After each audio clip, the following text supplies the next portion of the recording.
ದೇಶದಲ್ಲಿ ವಕ್ಫ್ ತಿದ್ದುಪಡಿ ಮಸೂದೆಯನ್ನ ಜಾರಿಗೆ ತರುವ ಮೂಲಕ ಪ್ರಧಾನಿ ನರೇಂದ್ರ ಮೋದಿ ನೇತೃತ್ವದ ಕೇಂದ್ರ ಸರ್ಕಾರ ಅಭಿನಂದನೀಯ ಮತ್ತು ಸ್ವಾಗತಾರ್ಹ ಕೆಲಸ ಮಾಡಿದೆ ಎಂದು ಶ್ರೀರಾಮ ಸೇನೆಯ ಅಧ್ಯಕ್ಷ ಪ್ರಮೋದ್ ಮುತಾಲಿಕ್ ಹೇಳಿದರು.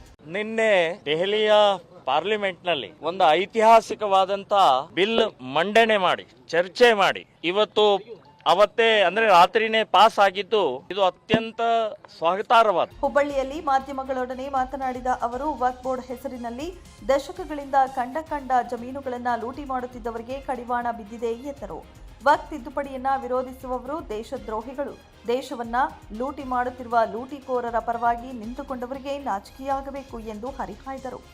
ದೇಶದ್ರೋಹಿಗಳು ವಕ್ಫ್ ಬೋರ್ಡ್ ಹೆಸರಿನಲ್ಲಿ ದೇಶದ ಸರ್ಕಾರಿ ಜಾಗ, ರೈತರ ಮಠಮಾನ್ಯಗಳ, ದಲಿತರ ಜಾಗ, ಎಂಎಲ್ಎ ಎಂಪಿಗಳ ಜಾಗವನ್ನ ಅತಿಕ್ರಮಣ ಮಾಡಿ ವಕ್ಫ್ ಬೋರ್ಡ್ ಲೂಟಿ ಮಾಡುತ್ತಿತ್ತು. ಇದರ ವಿರುದ್ಧ ಬಿಲ್ ಪಾಸ್ ಮಾಡಿರುವ ಕೇಂದ್ರ ಬಿಜೆಪಿ ಸರ್ಕಾರಕ್ಕೆ ಅಭಿನಂದನೆಯನ್ನ ತಿಳಿಸಿದರು. ವಕ್ಫ್ ಬೋರ್ಡ್ ಹೆಸರಿನಲ್ಲಿ ಸರ್ಕಾರಿ ಜಾಗ, ರೈತರ ಜಾಗ, ದೇವಸ್ಥಾನ ಜಾಗ, ಮಠದ ಜಾಗ, ದಲಿತರ ಜಾಗ, ಎಂಎಲ್ಎ ಎಂಪಿಗಳ ಜಾಗ ಅತಿಕ್ರಮಣ ಮಾಡಿಕೊಂಡು ಲೂಟಿ ಮಾಡ್ತಾ ಇರುವಂತ ವಕ್ಫ್ ಬೋರ್ಡ್ ವಿರುದ್ಧ 44 ತಿದ್ದುಪಡಿಯ ಬಿಲ್ ಅನ್ನು ಪಾಸ್ ಮಾಡಿದ್ದು ಸ್ವಾಗತಾರ್ಹವಾದ್ದು. ಕೇಂದ್ರದ ಬಿಜೆಪಿಯವರಿಗೆ ನರೇಂದ್ರ ಮೋದಿ ಅವರಿಗೆ ಅಭಿನಂದನೆಗಳನ್ನು ಹೇಳ್ತಾ ಇದ್ದೀನಿ. ಕಾಂಗ್ರೆಸ್ ಇರುವುದು ಮುಸ್ಲಿಮರ ರಕ್ಷಣೆಗಾಗಿ ಮತ್ತು ಓಲೈಕೆಗಾಗಿ. ವೋಟ್ ಬ್ಯಾಂಕ್ ರಾಜಕಾರಣಕ್ಕೆ ಅವರನ್ನ ಎತ್ತಿಕಟ್ಟುವ ಕಾರ್ಯ ಮಾಡ್ತಾರೆ ಎಂದು ವಾಗ್ದಾಳಿ ನಡೆಸಿದರು. 9 ಲೈವ್ ನ್ಯೂಸ್ ಹುಬ್ಬಳ್ಳಿ.